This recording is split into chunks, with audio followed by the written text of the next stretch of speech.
আবারও ইয়েমেনের প্রতি আগ্রাসী হয়ে উঠেছে যুক্তরাষ্ট্র। দেশটির হুথি বিদ্রোহীদের দমন করতে একের পর এক হামলা চালিয়ে যাচ্ছে তারা। ইরানকে বাগে আনতে আর ইসরায়েলকে নিরাপদ রাখতেই এই পথে হাঁটছে ডোনাল্ড ট্রাম্পের প্রশাসন। তবে হুথি দমবার পাত্র নয়। তারা বলছে ফিলিস্তিনে যতদিন আগ্রাসন চলবে ততদিনই লোহিত সাগরে চলবে তাদের ইসরায়েল বিরোধী অভিযান। এছাড়াও তারা ইসরায়েলি ভূখণ্ড লক্ষ্য করে সরাসরি হামলাও অব্যাহত রাখবে। এবার হুথিদের দমাতে আরও আগ্রাসী হয়ে উঠেছে যুক্তরাষ্ট্র। পেন্টাগন একদিনেরও কম সময়ের মধ্যে ইয়েমেনের বিভিন্ন প্রদেশে প্রায় ৩০টি বিমান হামলা চালিয়েছে। বিশেষজ্ঞরা বলছেন সানার ফিলিস্তিনিপন্থী অভিযান বন্ধ করার জন্য এই কৌশল বেছে নিয়েছে ডোনাল্ড ট্রাম্পের মার্কিন প্রশাসন। ইয়েমেনি সূত্রগুলো জানিয়েছে মার্কিন যুদ্ধবিমান মঙ্গলবার সানা প্রদেশে ১১টি বিমান হামলা চালিয়েছে। বিশেষ করে বানি হুসাইশ এবং সানহান জেলাকে লক্ষ্য করেছে মার্কিন বাহিনী। ইয়েমেনে মার্কিন বোমা হামলা আরও বিস্তৃত করা হয়েছে।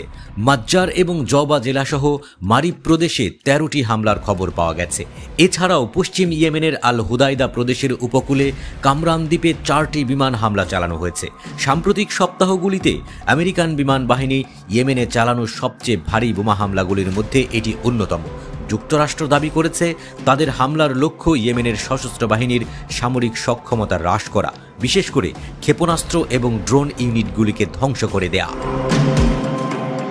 তবে সেই আশাই গুড়ে বালি। বোমার পর বোমা মেরেও হুথি বিদ্রোহীদের দমানো যাচ্ছে না। প্রতিশোধমূলক জবাব হিসেবে তারা লোহিত সাগরে মার্কিন রণতরীতে হামলা জোরদার করেছে।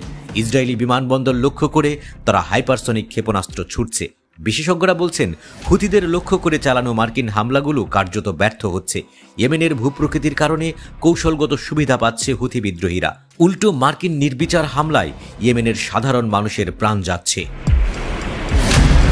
২০২৩ সালের অক্টোবর থেকেই ইসরায়েল বিরোধী অভিযানে নেমেছে হুথি। ইসরায়েলি বাহিনী গাজা উপত্যকায় গণহত্যা শুরু করলে ফিলিস্তিনের প্রতি সংহতি জানায় তারা।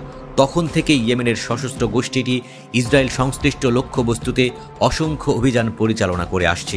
তেল আবিবকে যুদ্ধ বন্ধ করতে এবং ফিলিস্তিনি ভূখণ্ডে একযুগে অবরোধের অবসান ঘটাতে বাধ্য করার উপায় হিসেবে এই পথে হাঁটছে হুথি। ইয়েমেনের বিরুদ্ধে ব্রিটিশ এবং ইসরায়েলি হামলার সাথে মার্কিন অভিযান তীব্রতর হওয়ার পরও পিছু হটছে না হুথি। তারা বারবার বলছে তাদের অভিযান তেল আবিবের গণহত্যার বৈধ প্রতিক্রিয়া।